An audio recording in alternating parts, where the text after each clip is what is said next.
பிதாவே என்று கூப்பிடப்படுகிற புத்திர சுவிகாரத்தின் ஆவியை என்ன செய்திருக்கிறீர்கள்? பெற்றிருக்கிறீர்கள். நாம் தேவனுடைய பிள்ளைகளாய் இருக்கிறோம் என்று ஆவியானவர் தாமே நம் ஆவியோடு என்ன செய்கிறாரு? சாட்சி கொடுக்கிறார். முதலாவது அப்பா பிதாவே, அதாவது பரம தகப்பன் நமக்கு எப்படிப்பட்ட ஒரு ஆவியை கொடுத்திருக்கிறார்னா, பயமோ கலக்கமோ உள்ள ஆவியை கூறாமல் அப்பா பிதாவே என்று கூப்பிடப்படுகிற புத்திர சுவிகாரத்தின் ஆவியை நமக்கு என்ன செய்திருக்கிறார்?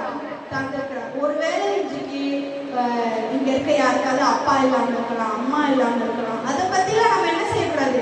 கவலைப்படவே கூடாது. ஏன்னா பரம தகப்பன் என்ன சொல்லி இருக்கிறார் நமக்கு? அப்பா பிதாவே என்று கூப்பிடப்படுகிற புத்திர சுவிகாரத்தின் ஆவி, அதாவது உங்களுக்கு முழு ரைட்ஸையும் என்ன செஞ்சுட்டாரு? கொடுத்துட்டாரு. இதே பழைய பாடு காலங்கள்ல பாத்தீங்கன்னா இஸ்ரவேல் ஜனங்கள் எப்படி அவரை பணிந்து கொண்டு ஆராதிச்சாங்கன்னா பயத்துடனே ரொம்ப அந்த ஆசரிப்பு கூடாரங்களுக்குள்ள எல்லாம் அவங்களால என்ன செய்ய முடியாதுன்னா போக முடியாது. ஒவ்வொரு பிரிவுகளுக்கும் ஒவ்வொரு ஆள் இருப்பாங்க.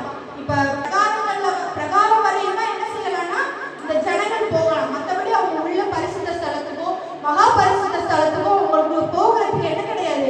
அதிகாரமும் கிடையாது, அனுமதியும் கிடையாது. அப்படி அவங்க பிரகாரம் வரையில கடவுளை என்ன செஞ்சாங்கன்னா தொழுது கொண்டாங்க. ஆனா நம்ம ஆண்டவராகிய இயேசு கிறிஸ்து என்ன செய்தார்? இதை மாற்ற வேண்டும் என்பதற்காக பூமியில மனிதனாக பிறவி எடுத்து நம்மளுடைய